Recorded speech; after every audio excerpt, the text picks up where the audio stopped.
We did it. Yes, we are. Good morning, good afternoon, or good evening, depending on where you're from.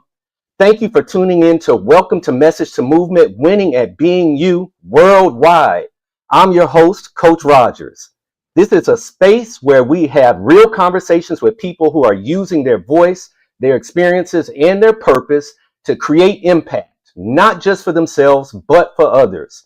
Today, I'm excited to be joined by Evolve Benton.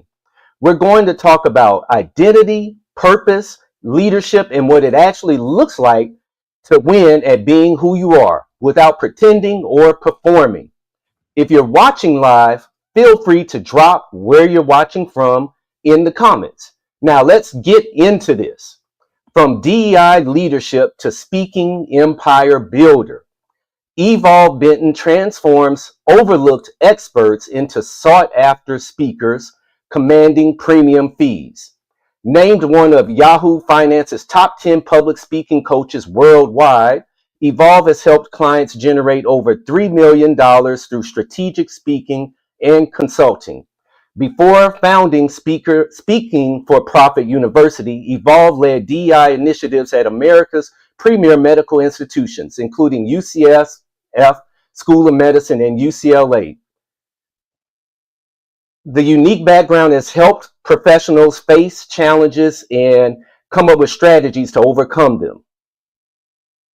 And so, with that being said, Evolve, thank you so much for coming on the show. Thank you so much for reading that Mills. It's always good to remember how old you are, right? Man, don't talk about that. Actually, my birthday is Friday, so I got another reminder. Happy early birthday. So you're a Pisces. Aquarius. Aquarius. Okay, I get that. I get that vibe. You got the confidence. I get it. Mm-hmm. Happy early birthday to you. Thank you, thank you, thank you. It's a blessing. So, Evolve, for people who don't know you yet, how do you usually explain what you help people with? When I'm in a room of folks who are speakers, I tell them I help you get paid to speak, right? But when I'm in a room of novice, I let people know that I am dedicated to helping diverse stories get into classrooms, stages, and boardrooms that they're supposed to be in.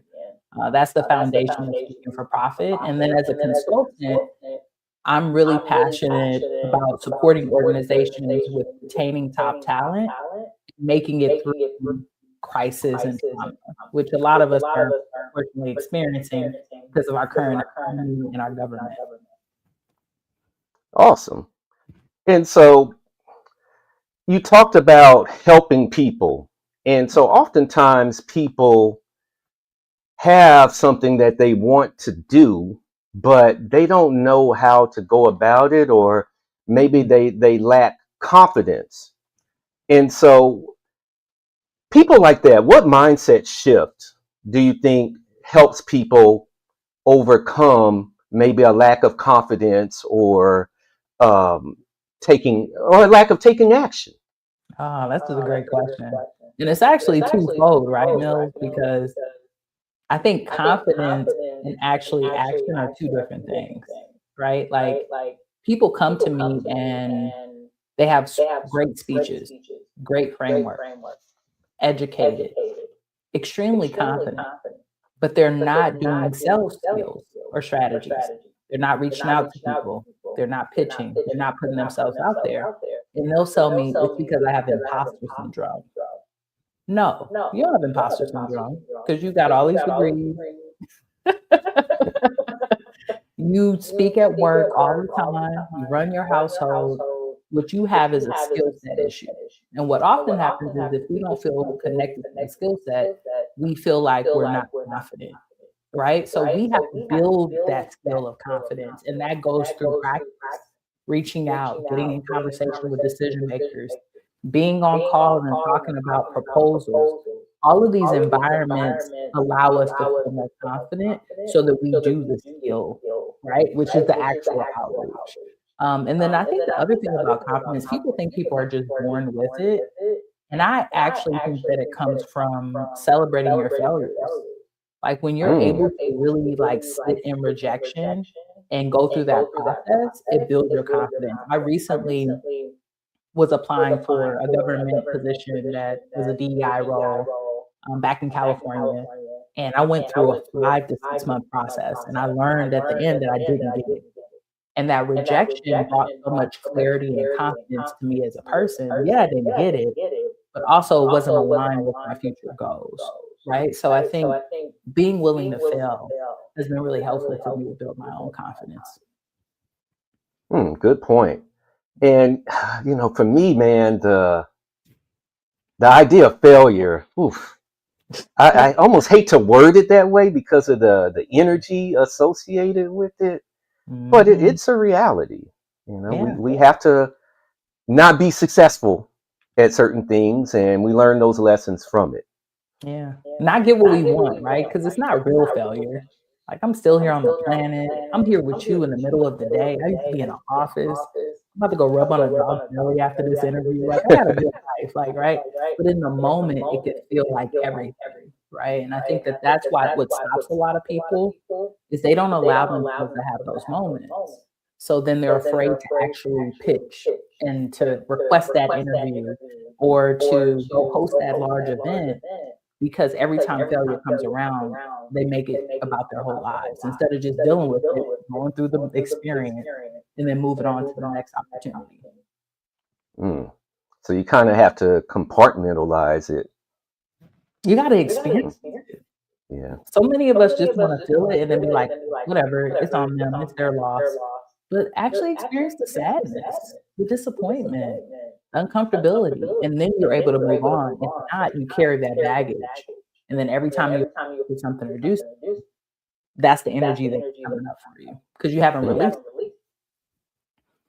So along those lines, why do you think so many capable people, and you kind of touched on it already, struggle to believe their knowledge or lived experience has tangible value, that it can bring about change? I've thought a lot about this, Mills, because, you and I both have been speaking for a while and working with others, probably like at least 3 to 5 years. And what I've really seen is that it's a corporate brainwashing. That's the best way I can describe it, right? Like, most of the people I work with have jobs where they have multiple responsibilities beyond just speaking and training. They're probably speaking and training if they're in higher education. They're over here running a whole program. They're writing grants, and they get paid $75,000 a year. So when I tell you you could do a portion of that and get paid 24,000, of course it seems unbelievable. It doesn't even seem like it's measurable. So one thing that I do activity around is market research and the impact that your actual solution brings to the world. I had a client who was doing work around with a company around suicidality. If someone kills themselves at work, trigger warning, it's expensive. I mean, it's also sad. But when we looked at the data, you coming in and preventing that is saving them money, but it's also saving the whole organization the experience of that trauma. That's worth a few $100,000, right? But we don't look at it that way because we don't do the market research, and we are so caught up in what our corporate opportunities will get us. We don't get that we're B2B now. You're not an employee. You're a business who's working with another business, and those outcomes are a lot larger. So I think it's corporate. I think it's education. Like, the educational world will tell you how much you're supposed to make because of your degree. And we know that that's not true. Some people are making triple and they ain't even got a degree.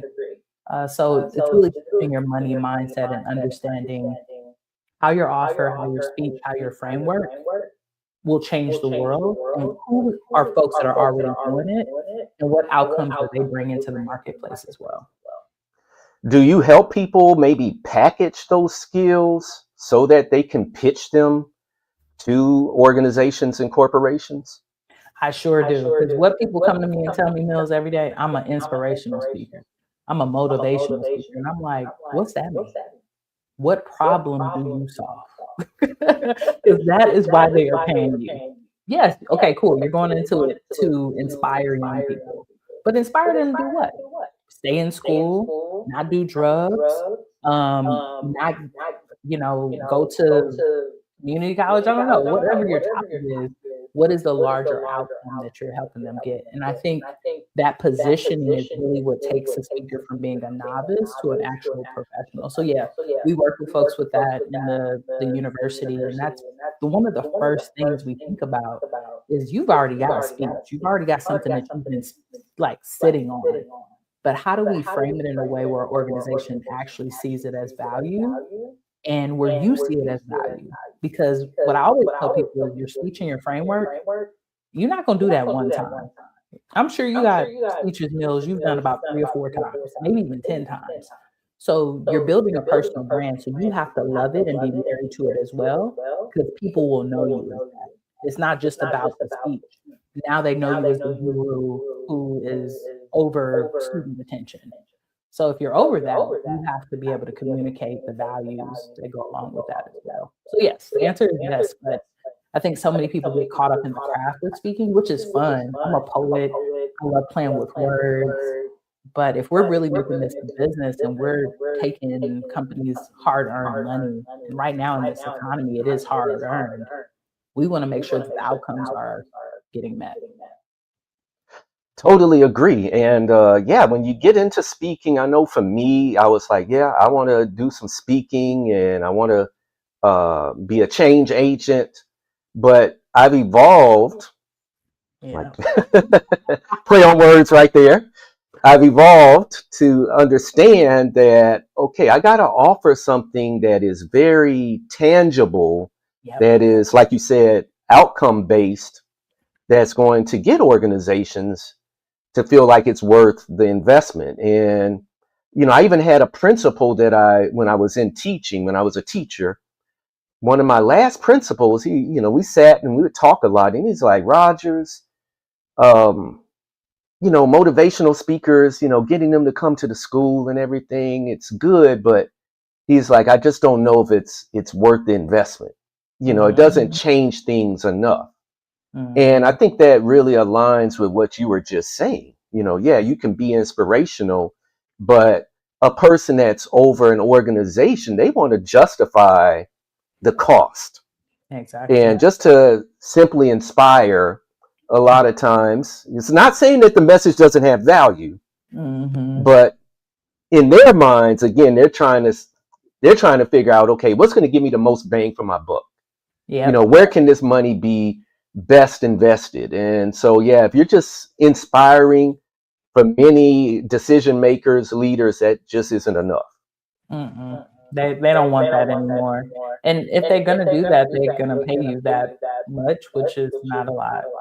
They're gonna be like, here's $500, come and speak to the young people and pump them up before the rally or something like that. But to build a true relationship, that's the other thing. Like I resonate with this because of you, Mills. We had a call last year, right? I was talking to you about pivoting and trying to figure out where I wanted to go with speaking. And what I really appreciated about our call, if y'all have not booked a one-on-one call with Mills, do it today. Go get on the calendar because he is super powerful. But you really got me to start thinking about being a problem solver again when it came to the, DEI stuff. And we talked about employee resource group. If I didn't think about it that way of, oh, I want to go inspire employee resource group. No, they only got a small budget. I want to go in there and build a relationship so that we can solve one problem. Because then next year, they can bring me back to solve problem number 2, right? We can continue building this. We don't have to milk it all out of that one time. And that's what I try to talk to speakers about as well. Like, you want to build a reoccurring relationship so you don't have to always be out there looking for new opportunity.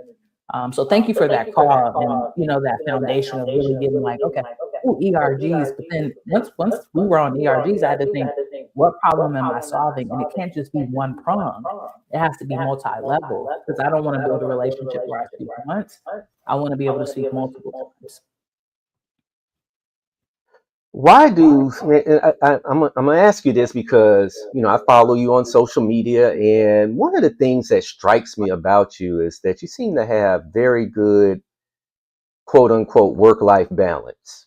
And so why do so many leaders and high achievers normalize just, I'm grinding, going all out? They normalize exhaustion. Why do you think that is? Man, we could probably have a whole conversation about the patriarchy and who created the 9 to 5 and while it even exists and slavery and all that stuff. But I think the foundation of it is I, I think it's a part of the brainwashing. I've been doing a lot of like conspiracy theory reading, and I think people want people to believe it's harder than what it is, so that there's more people at the top and less people here. Because it doesn't make sense to me. Most of the people who are talking about doing all this grinding, they are not doing it. They are not working hard. They've delegated half of their businesses. Like when you really get to be in the room with them, you realize that it's a machine behind them. And they're over here telling you to run your business like a machine, and you're one person. So what I find is the internet folks can be really not untruthful. I'm trying not to use the word scam because scam is actually a scam, but they can be marketed. And what they The word I like to use is performative. There we go. There we go. That's a great language. But they like to market something that will attract people, that will consistently put them in a problem cycle. Because what happens when a person is always in a problem cycle? They have to keep working with you and keep paying you. So I think that's the foundation of it. I also think that it's a very masculine thing, where it's a lot of men folk who are talking about that. Tony Robbins, you see the Russell Bronsons, even Eric Thomas sometimes will have some talks that are very leaning towards you got to grind it out, grind yourself. And maybe that's the way that they've had to build their businesses in the beginning. But we know that that's not what they're doing now. That all of them have teams that are behind them. So me, I have to have a work-life balance. I didn't leave my corporate environment, which was extremely stressful, to build something that is going to be stressful for myself. So it's been like a retirement. Also, my partner, my wife, is a healing practitioner, and she believes in rest. So when I try it, she'll be like, "You need to put it down." And it's really helped me in my business and in my career because I've seen so many people come and go. And I know that it's not because they don't have great ideas or great products or services. It's because they're trying to grind it out when they need to really be calling in abundance with ease, working with clients that are easeful, working with products that are easeful. And if you put that in front of it, it takes away the grind. So I move a lot slower than some people, but I'm willing to be slow and still around than fast and burnt out. And so talking about, I guess, pacing, Mhm. and I think it lends itself to the importance of systems. Yeah. And so I'd like you to share more about how do you come up with systems that move the needle? Because like you, I've seen a lot of people come and go, have great ideas. It's not about talent at all. It's about systems. And so what are your thoughts on that? I think the system has to start with you. I find so many speakers, entrepreneurs try to look at for an app. They're like, should I use Go High Level, School, or this, right? Or Kajabi? And it's like, what's the outcome? What do you need? What's the user interface that's like good for you? Like people be online, they're like, what do you think my clients will want? Do they want to be in a school group, a circle group? Do they want to hear this kind of speech or that kind of speech? What do you want to do, fam? What do you feel more comfortable with? What is something I could wake you up in the morning, you can do it right now. 2 o'clock in the morning, it's so easeful. So I think systems start with us understanding what our outcomes are and what we want. And a lot of people don't know that. They just say, I want to make money. I want to get on the stage. But what does that look like 3 to 5 years from now? What does that really look like for you? Are you speaking on Essence stages now? Are you speaking at higher education institutions, some of the top conferences? If that's the goal, then what kind of speakers do they want on those stages? Oh, they want someone who has a book. Oh, they want someone who's spoken to these type of organizations, have this type of testimonials. Oh, they want someone that has a really good speaker's reel. you could start to build out systems to build out those assets to hit that goal. But if you just have like no SMART goals and you're just going after it, it's just not going to be easy for you. So for me, I look at myself first. I look at my clients. I'm like, do a self assessment. What do we want beyond money? Because money is great, but where's it going? What you gonna do with it? You buying a house? You helping out granny? You taking care of these kids? And then where do we want to be 3 to 5 years from now as a speaker? And how do we build out the assets in order to get there? Some of that is speaking gigs, but a lot of that is building out your craft and your business acumen to be able to be in rooms with people so that you can move the needle. And then when it comes to apps, right? Like, because there's AI, there's all these CRMs. We have a S4P CRM. I think the foundation of those systems is simplicity.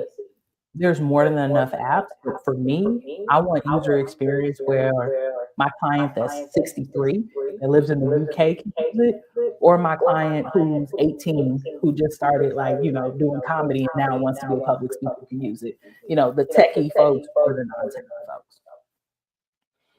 So when someone works with you, you've created specialized apps for them to I did use? a couple of things. I mean, I love AI and I love technology.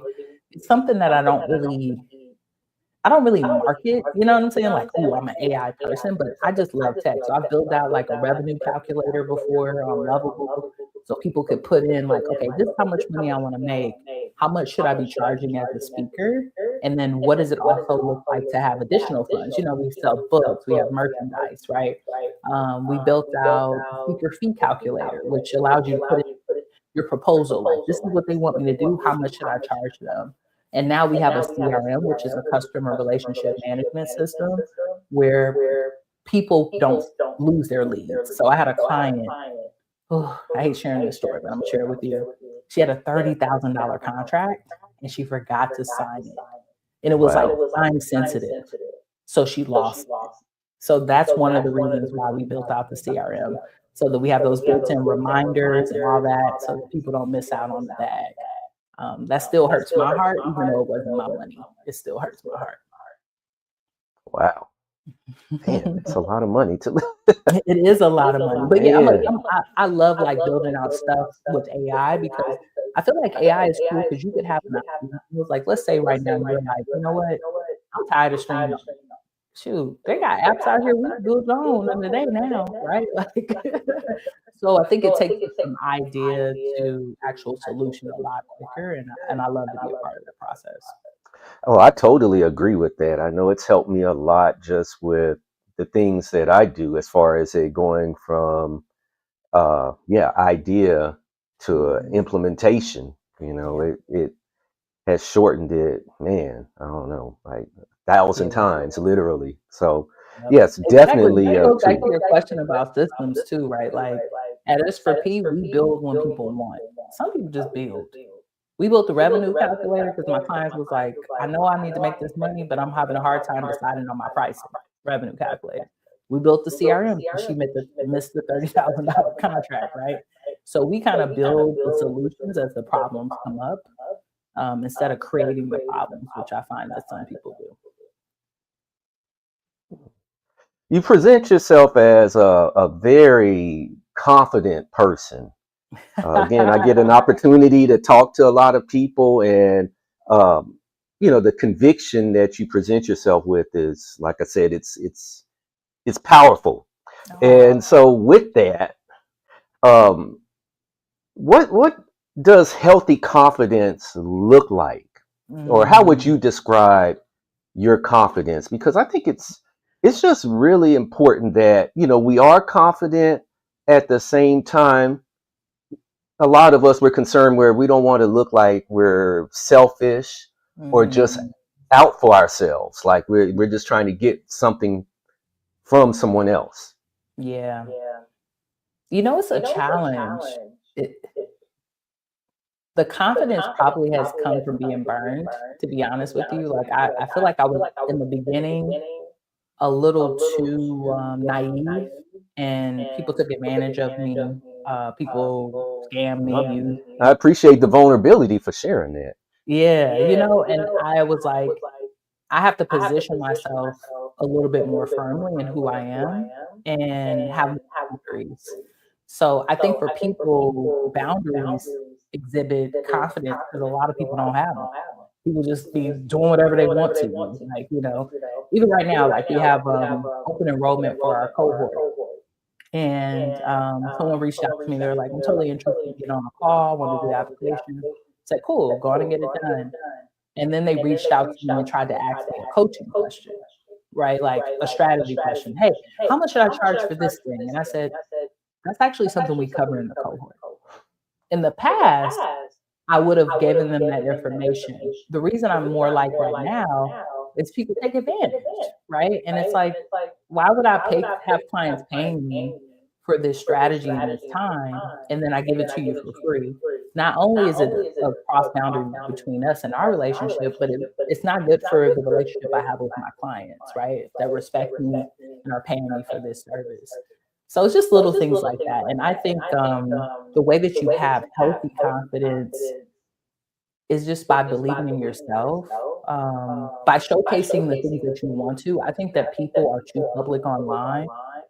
Like, y'all, you could paint the picture you want to paint. You don't have to show all your scars, right? Show the wounds, the things that are healed. You see this? This is from a car accident when I was 21.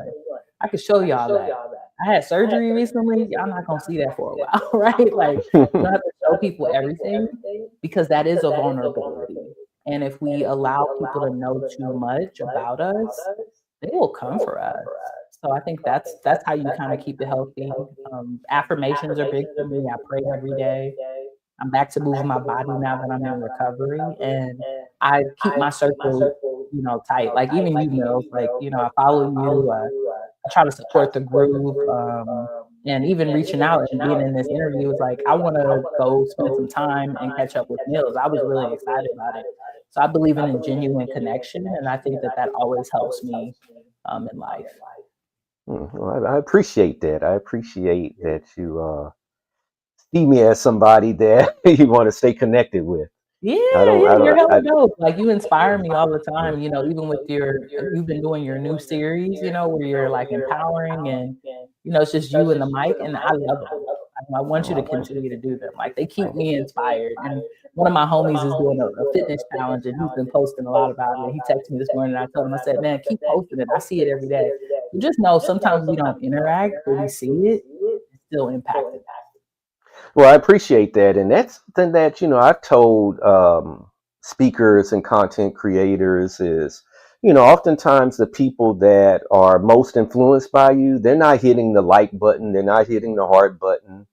And I've really come across that when you talked about the coaching session we've had. Most of the people that have reached out to me for products or services in the past related to speaking, I never saw them interact. I would have had no idea that they were even paying attention to me. And so I think, for those that are entrepreneurs or creators or whatever else, I beg them, please do not get so wrapped up in the engagement online. Yep. Because those that more than likely will buy from you or use your services, they're not going to interact, Nah, they'll slide in the DM, and that's about it. They're not going to be liking. They're not going to be dancing in the video. Right. That's a very good point, Mills. That's a very good point. And they'll show buying signals by maybe engaging with something, by watching it. You might see a view, but other than that, nope. So talking about systems, would you consider systems to be like structure, like having a certain structure in place? Like does your system, like for what you do day by day, is it pretty much the same day by day? Do you have a routine about it? Or I don't know, share more about that because I think that's important. I don't have the same schedule every day because my day can be different. I do try to create structure in my calendar. So like Mondays, I don't really do calls with people. Besides, I have a coaching call that day, but it's more of an admin day. I can catch up with contracts. I can send out proposals. I can do follow up. I can really like have a computer day. You know what I mean? Where you're not like communicating with people. And unfortunately, because of virtual life, you got to do that now. It used to be like, okay, I got to have the admin day, and then I go to something in person. I might be at a speaking engagement or, consulting a client. And if I do get a client, I'll make a day sometimes for them on my calendar, be like, cool, because I know after I do that work, I need time to take care of myself. So I'm big on not booking multiple things in a day. I might have 2 or 3 clients. I'm not going to have 2 or 3 speaking engagements most of the time because I need to restore myself from that. And for me, I think structure is based off of trial and error.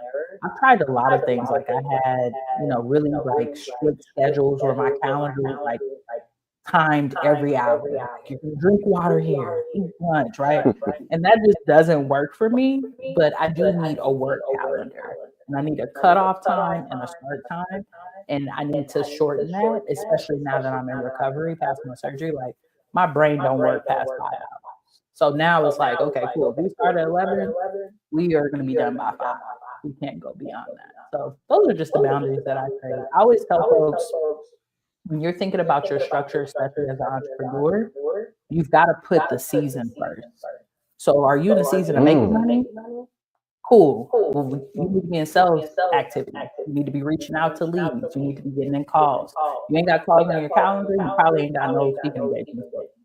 You ain't got no discovery calls, right? So we need to be in that. If the money is made, and we're in the season of expansion and scaling.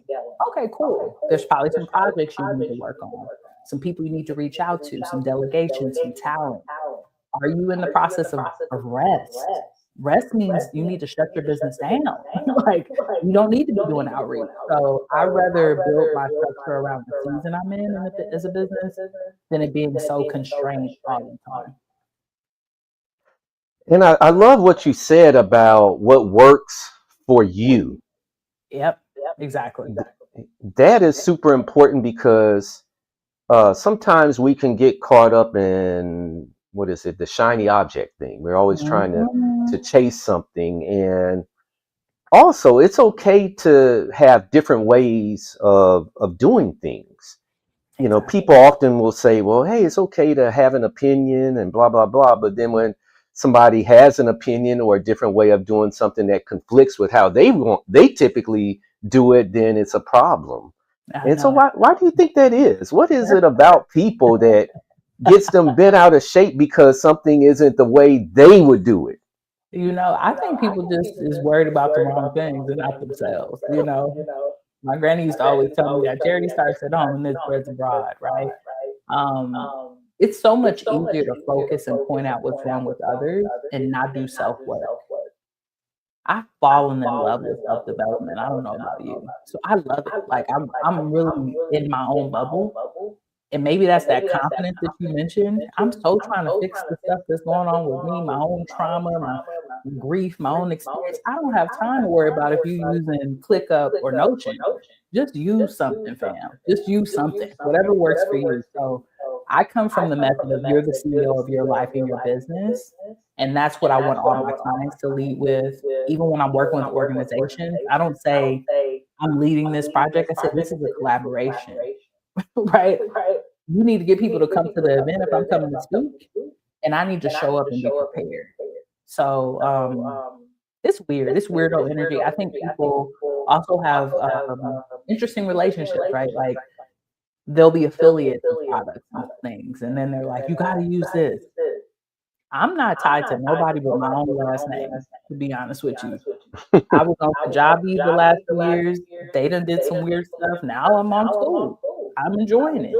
If school gets weird or goes up to $1 million, I'll go over to go high level. Like I'm just committed to getting the actual outcome. The systems that get me there, they can always change. I love it. I love it. I love it.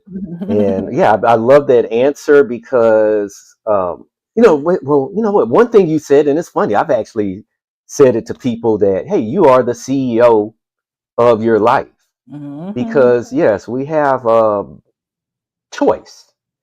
And at the end of the day, another thing I always say is no one's thinking of you like you. And so Right.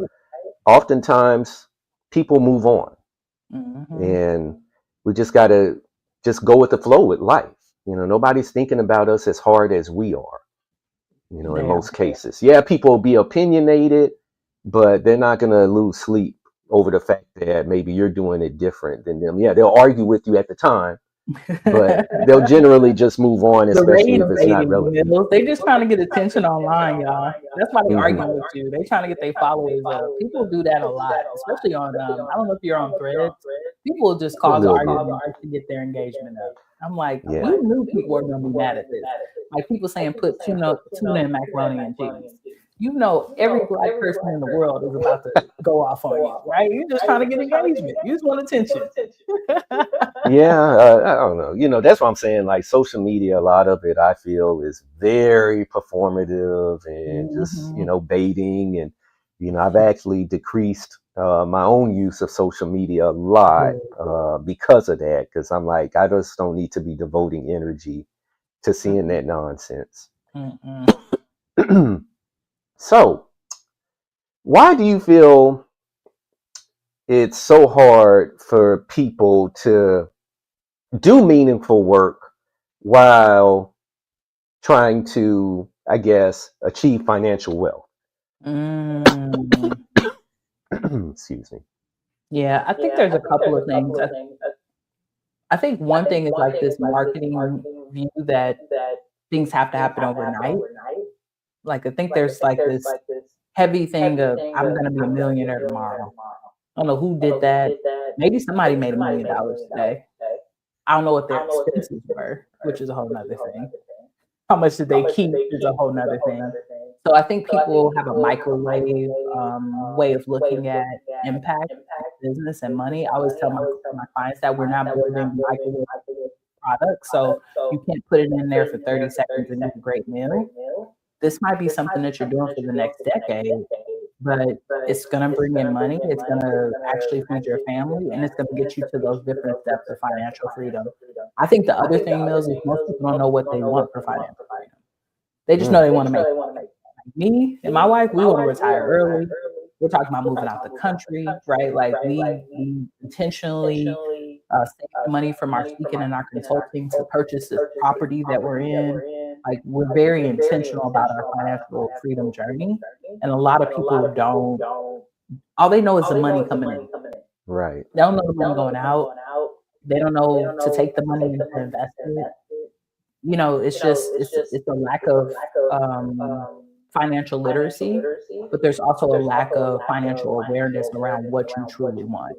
People just see a number. Ooh, if I had $1 million, my life would be changed. It's like, well, it depends on what state you live in. I mean, if you live in California, half of it's known, right? Right. So everything is so relative.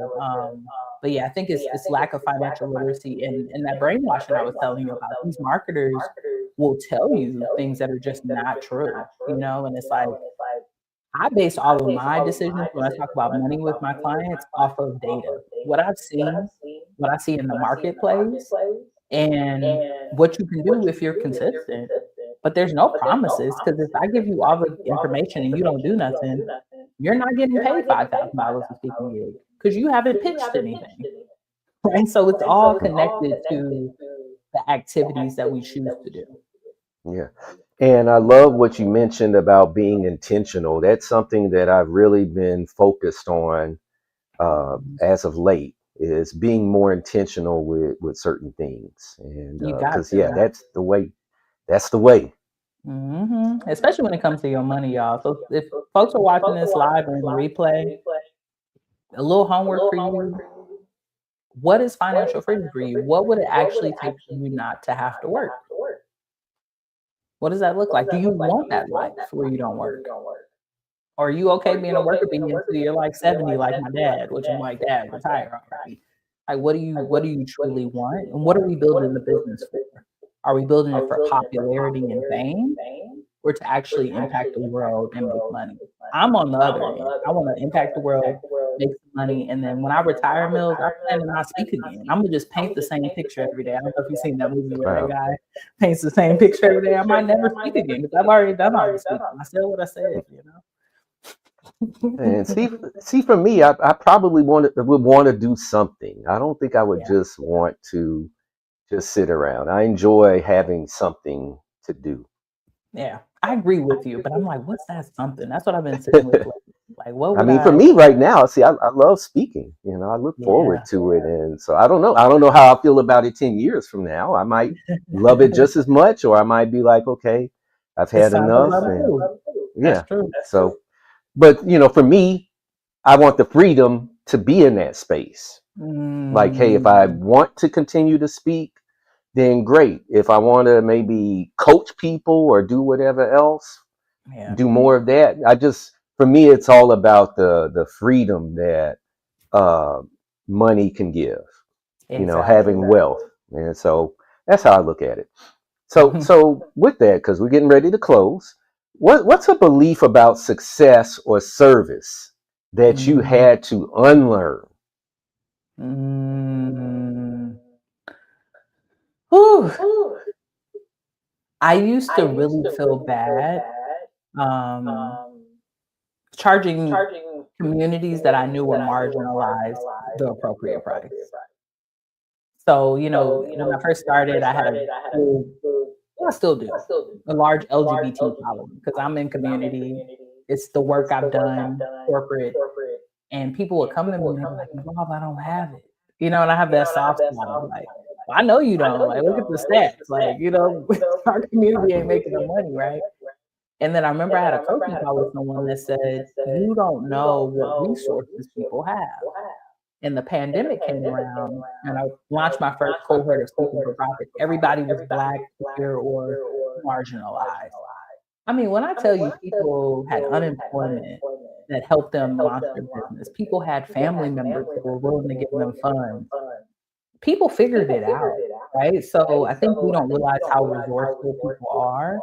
And sometimes the world can paint our communities in this very scarce way, and that can get into your mind as, as a business owner. Like, "Oh, I don't wanna take away from people," and it's like they gonna go buy an expensive dog if you don't help them with this business. They don't spend this money. Like, don't worry about it. So that's one thing. The other thing is when it comes to organizations is that they're trying to get a deal just so I used to be really naive, and I would go on calls and I'd be like, "This is what my rates are." I'm like, "Nah, I'm missing out on money by doing that. I don't know how much money they got in the ducky." Right? So I asked them first on my form, "What is the budget? What do you currently have?" And when we have that conversation, we let them know, "I wanna build out a proposal that's appropriate for the outcomes and the money that you have available. So I would love to know what is the actual budget." So I've changed that process a lot because I used to just be like, "Well, I should just tell them how much I charge so we could be upfront," but I know for a fact in the past I missed out on money by doing Evolve. You've given us so much wisdom today. that. I gotta Unfortunately, give y'all we are. names. I don't get played like me. Come on. Unfortunately, we are at the end of the line, end I of had the so much show. fun, I had so much fun with you. Do you have one that you want to share before we wrap up? Because I see you over there nodding your head. Has there been some? Have you given too much money, too much service? Oh yeah, definitely. I've definitely probably shortchanged myself as Mm, far as um, not charging enough. yeah. And so, does you see the question was what belief about success or service that I had to unlearn? Um, yeah, like the fact that I guess, with speaking, the fact that, okay, somebody can make a certain amount of money just for coming in there for an hour. Mm-hmm. And so, yeah, that was something I had to get used to, Mm-hmm. because coming from the teaching profession, Mm. you work a whole month and you might take home $3,500. Yeah. And so for me to be able to walk into a place and speak for an hour and make that amount of money, at first, I didn't feel bad about it. Don't get me wrong, but there was a little bit of internal friction, like, Mm. wow. But then I had to understand that, look, God gave me a gift, Mhm. and all this stuff with, being in education, being a teacher, it was training for that. Yes, it was preparing you for And the moment. Yep. exactly. And all the rejection that I might have experienced in education, this was the reward. This is what God had for me at, later, further down the road. And Mm. so, yeah, those are all things that I had to unlearn. I had to Mhm. unlearn that. Yeah, Hmm. I love that. Thanks for sharing. Oh, you're welcome. I appreciate you asking too. Mm. So, what do you have in the pipeline? What do you want to share with the audience, or if there's an audience member that wants to get in touch with you, share that with us. Yeah, definitely. So you can find all things at speakingforprofit.com. That's speaking, the number four profit.com. But right now, I'm really excited about our school community. It's called the Profitable Speaker Circle. In that space, I post speaking opportunities every day. So different events, summits, organizations that are looking for speakers. And we have a great in there on supporting you with putting together your signature talk. That's definitely for beginners. If you're like, you know what, Evolve, I've already been speaking for a while, but I need to install systems for pitching. I do VIP days as well to be able to support people. And then right now, until February 20th, so this is earmarked. We are in open enrollment for Speaking for Profit Academy, which is our 90-day accelerator that supports you with building the foundational business development skills for your speaking business. So we won't be as much focused on the craft. We will have a segment where we talk about your speech, but this is really about business development. But you can find that all at speakingforprofit.com. And I'm totally down to, get on a 15-minute call and just explore with you. Some people have gotten on calls with me and been like, hey, should I work with this person or you? And I'm like, you got to make that decision. But I'm always down to, talk to you, discover more with you, and, have a quick conversation about it. Evolve, thank you so much for coming on I'm getting tongue tied. Winning at Being You, from message to movement, conversation. This has been fantastic. We got another great conversation coming up next week. Change happens one person at a time, 1 second at a time. Let's go. Let's go.